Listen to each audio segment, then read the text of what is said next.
Hello बच्चों, स्वागत है आप सभी का बीएमएस एकेडमी के प्लेटफॉर्म पे। मैं डॉक्टर अमित पांडे आप सभी को क्रिया शारीर के आज टॉपिक जो है वो है शरीर। तो आज हम शरीर के बारे में पढ़ेंगे। तो हमारा जो पिछला वीडियो था वो था क्रिया शारीर का परिचय। उसमें हमने आपको क्रिया शारीर का इंट्रोडक्शन बताया था कि उसमें आप सभी को पढ़ना क्या है, क्रिया शारीर के मूलभूत सिद्धांत के बारे में बताया था हमने, और उसके साथ साथ आयुर्वेद का उद्देश्य बताया था। तो आज के वीडियो में हम शुरू करते हैं शरीर को। तो चलिए, सबसे पहले क्या है आपका शरीर। ठीक है, तो देखो शरीर जो है यह क्या है, हमने पिछले लेक्चर में बताया था क्रिया शारीर। तो शारीर को हमने क्या कहा था कि यानी कि वह शास्त्र जिसमें क्या होता है, हम ज्ञान प्राप्त करते हैं, या शारीर को जो है शास्त्र कहा जाता है। ठीक है, यानी कि उसमें ज्ञान समाहित हो। तो क्रिया शारीर हमने पढ़ा। अब जानेंगे हम शरीर के बारे में। तो यह क्या है, तो इसको हम बताते हैं आपको डिकोड करके कि क्या है शरीर के बारे में। कि तत्र शरीरम नाम, तत्र शरीरम नाम चेतना अधिष्ठान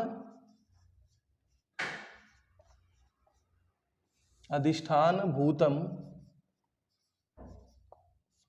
पंच महाभूत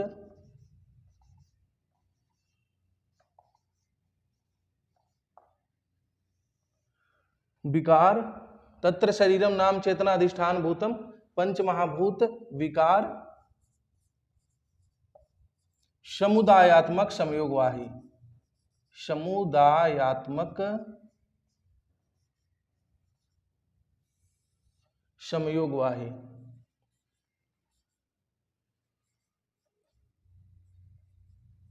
तो देखो ये श्लोक जो है ना बहुत ही ज्यादा इंपॉर्टेंट है। और ये क्या है, अकॉर्डिंग टू आचार्य चरक है कि इन्होंने बताया है शरीर के बारे में, परिभाषा बताई है कि शरीर है क्या। तो क्या कहा इन्होंने कि तत्र शरीरम नाम चेतना अधिष्ठान भूतम पंच महाभूत विकार समुदायात्मक संयोगवाही। यानी कि शरीर वह है कि जिसमें चेतना क्या है, चेतना रहती है, यानी कि वह चेतना का अधिष्ठान हो। तो एक वर्ड आया क्या, चेतना। ठीक है, तो चेतना का अर्थ क्या होता है, चेतना मीन्स की आत्मा हुई। ठीक, तो क्या है आत्मा को, यानी कि शरीर हमारा जीवित कब है, जब तक हमारे शरीर में क्या है आत्मा का वास रहता है। तो इसीलिए आचार्य चरक ने कहा कि चेतना का अधिष्ठान है। तो चेतना का अधिष्ठान यानी कि हमारा शरीर जो है, हमारे शरीर में आत्मा रहती है, तो चेतना का अधिष्ठान। फिर है भूतम पंच महाभूत विकार, और जो क्या है पंच महाभूतों के विकार से निर्मित हो। तो जितने भी संसार में जितने भी द्रव्य है ना, वो क्या है, उनके उत्पत्ति का कारण क्या है, पंच महाभूत। और इसमें भी एक श्लोक है कि सर्व द्रव्यम पंच भौतिकतम अस्मिन् अर्थे। यानी कि जो संसार के समस्त द्रव्य हैं उनका क्या है, उत्पत्ति का कारण पंच महाभूत। तो पंच महाभूत क्या है, आकाश वायु अग्नि जल और पृथ्वी। इनसे ही संसार के सभी द्रव्यों की उत्पत्ति हुई है। तो हमारा जो शरीर है यह भी क्या है, पंच महाभूतों के विकार से ही जो है उत्पन्न हुआ है। तो ये हो गया कि चेतना का आश्रयभूत हो, और जो पंच महाभूतों के विकार से क्या है उत्पत्ति हुई हो उसकी। और यह सभी क्या है, समुदायात्मक संयोगवाही, और यह एक जो है संयोग के साथ, ठीक है, यानी कि जुड़ करके कार्य करते हो, उसी को शरीर की संज्ञा दी गई है। तो ये श्लोक का डिकोडिंग हमने बताया। एक वर्डिंग आया था चेतना का अधिष्ठान, और एक क्या है पंच महाभूत विकार समुदायात्मक संयोगवाही। तो ये क्या हो गया आपका आचार्य जो है चरक के अकॉर्डिंग हो गया। आचार्य सुश्रुत ने भी शरीर की परिभाषा दी है, और इन्होंने क्या कहा है कि दोष धातु मल मूलम ही शरीरम। इन्होंने कहा दोष धातु मल मूलम ही शरीरम। ठीक है, वही क्या है, शरीर है, शरीरम।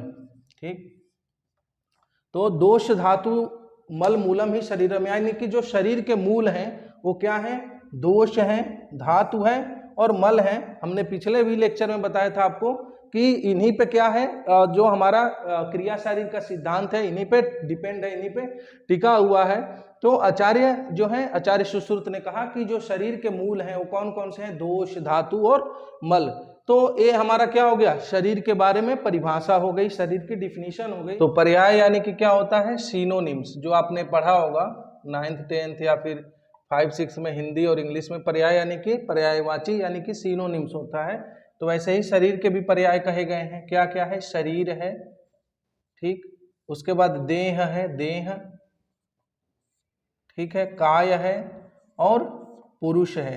ये क्या है? शरीर के पर्याय हैं, यानी कि पर्यायवाची शब्द हैं। और क्यों कहे गए हैं? शरीर क्यों कहा गया इसे? क्योंकि इसमें क्या होता है? प्रतिपल क्षरण होता है। तो इसमें कहा गया श्रियते इति शरीरम, ठीक है, श्रियते इति शरीरम, यानी कि जिस तत्व का प्रतिपल क्या हो? क्षरण होता है, ठीक है, क्षरण मतलब कि घटता जाए, ठीक, वो क्या कहलाएगा? शरीर कहलाएगा। और देह यानी कि जिसमें क्या होता है? देह उपचयत, देह उपचय, यानी कि जिसमें उपचय की क्रिया हो, ठीक है, वो क्या है? आपका देह कहलाएगा, ठीक है। काय क्या कहलाता है? तो काय यानी कि जो भी हम क्या करते हैं, जो भी भोजन वगैरह ग्रहण करते हैं, उससे हमारे शरीर में क्या होता है? ग्रोथ होता है, शरीर का विकास होता है, ठीक है। तो ये सारी जिसमें क्रियाएं होती है, यानी कि कैटाबोलिज्म और एनाबोलिज्म, ठीक है, कैटाबोलिज्म फंक्शन हो और उसके साथ साथ एनाबोलिज्म फंक्शन हो। तो आपने सुना है ना, सेल जो है बनते रहते हैं और टूटते रहते हैं, ठीक है, तो इसलिए इसे काय कहा गया। और पुरुष किसे कहा गया है? पुरुष यानी कि आप समझो आत्मा को, ठीक है, क्योंकि जीवित शरीर को ही पुरुष की संज्ञा दी गई है। तो हमारा शरीर कब तक जीवित रहता है? जब तक हमारे शरीर में आत्मा का वास रहता है, ठीक है। तभी तो पहले बताया था ना कि तत्र शरीरम नाम चेतना अधिष्ठान भूतम, चेतना का अधिष्ठान हो, चेतना यानी कि आत्मा का अधिष्ठान। तो जब तक आत्मा हमारे शरीर में रहेगी तभी तक इसको हम जीवित शरीर कहते हैं, ठीक।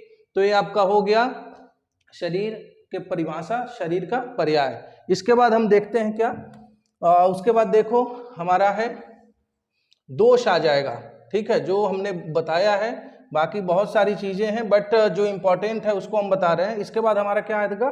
दोष, ठीक है। तो दोष में हमने क्या कहा था आप सभी से? दोष की परिभाषा क्या है? बताया था ना पिछले लेक्चर में कि दूषणात्, दूषणात् मनः शरीरम, मनः शरीर वा इति दोषः, ठीक है, वा इति दोषः, यानी कि जो मन व शरीर को क्या करता है? दूषित करता है, उसे हम क्या कहते हैं? दोष कहते हैं। तो इसके पीछे हमने कॉन्सेप्ट भी बताया था, तो उसकी हम चर्चा नहीं करेंगे। अब हम इसके बाद जानते हैं दोष की परिभाषा के बाद दोषों का भेद, ठीक है, या दोषों का वर्गीकरण, वर्गीकरण, वर्गीकरण यानी कि क्लासिफिकेशन ऑफ दोष। तो क्लासिफिकेशन क्या है? तो देखिए दोष जो है इसको 2 पार्ट्स में डिवाइड किया गया। पहला आता है शारीर दोष कहते हैं, ठीक है, पहला है शारीर या शारीरिक दोष कहते हैं। दूसरा है मनस दोष या मानसिक दोष कहते हैं इसे, ठीक है, मनस या मानसिक दोष कह लो, ठीक। तो दोनों बात एक ही है। आयुर्वेद में यही है कि आपको शब्दों पे ध्यान देना है, मीनिंग सारा का सेम होता है। तो अब देखो दोषों का वर्गीकरण हमने बताया, दोषों के वर्गीकरण में 2 हो गए, शारीरिक दोष या शारीर दोष, मनस दोष या मानसिक दोष, बात एक ही है। तो शारीरिक दोष में क्या क्या आएगा? शारीरिक दोष में आपका क्या आएगा? सबसे पहला वात, दूसरा क्या आएगा? पित्त, और तीसरा क्या आएगा? कफ दोष, ठीक है। ये क्या है? आपके शारीर दोष कहे गए हैं। और मानसिक दोष में 2 आते हैं, कौन सा? पहला है रज और दूसरा है तम, ठीक है, दूसरा है तम। कई लोग इसको सत्व रजतम भी कहते हैं। तो सत्व देखो दूषित नहीं होता है, सत्व यानी कि यहाँ पे मन से है, ठीक है, तो उसको हम नहीं ऐड करते हैं दोष में, केवल यहाँ पे रज और तम को ऐड किया गया। अब देखो जैसे एग्जामिनर जो है वाइवा में अगर क्वेश्चन पुटअप होता है कि दोषों के भेद बताइए, तो दोषों के जब भेद पूछेंगे तो आपको विशेष रूप से ध्यान देना है कि दोष 2 होते हैं, शारीरिक दोष या शरीर दोष और मानसिक दोष या मनस दोष, ठीक है। तो ये 2 भेद हो गया। अब पूछेगा अगर कोई कि कुल दोष कितने होते हैं, देन आपका आंसर होना चाहिए कि कुल दोष 5 होते हैं। शारीरिक दोष में 3 आते हैं, वात, पित्त और कफ, और मानसिक दोष में 2 आते हैं, रज और तम। तो ये आपका आंसर होना चाहिए, और ये क्या है? स्पेसिफिक आंसर है, ठीक। अब देखो इसके बाद हम क्या पढ़ते हैं, जब क्लासिफिकेशन जान लिया तो हम एक एक करके इन सभी के बारे में पढ़ेंगे। तो सबसे पहले क्या है आपका शारीरिक दोष को स्टार्ट करते हैं। तो शारीरिक दोष में हम वात के बारे में पढ़ेंगे। ठीक है। तो वात जो है, इसको जो शारीरिक दोष है ना, इसमें वात को प्रधान कहा गया है। शारीरिक दोष में वात को प्रधान कहा गया है। क्यों? क्योंकि इसमें एक है कि पित्तम पंगु कफम पंगु पंगो मलधातव वायु याना यत्र नियंते तत्र गच्छति मेधवट। मतलब कि जो हमारे शरीर में शारीरिक दोष हैं, यानी कि पित्त और कफ हैं, इनको पंगु कहा है आचार्य ने। और इसके पीछे कॉन्सेप्ट क्या है कि इनको, जो हमारे शरीर में शारीरिक दोष में जो वात है यानी कि वायु है, वो इनको, इनकी प्रेरणा से ही ये क्या करते हैं, अपना मूवमेंट करते हैं। तो अगर हमारे शरीर में जो वायु है वह क्या रहेगी, वह सम अवस्था में रहेगी, तो वो क्या करेंगे, ये भी सभी सम अवस्था में रहेंगे। और वह जब विषम हो जाती है तो इनमें भी विषमता आ जाती है। सम विषम समझ रहे हो? सम यानी कि नॉर्मल स्टेट को कहते हैं, और विषम यानी कि जो है एब नॉर्मल कंडीशन। सम देखो यहाँ पे वर्डिंग, ठीक है। सम यानी कि हम क्या कहेंगे, नॉर्मल स्टेट को, ठीक है, जो नॉर्मल होता है।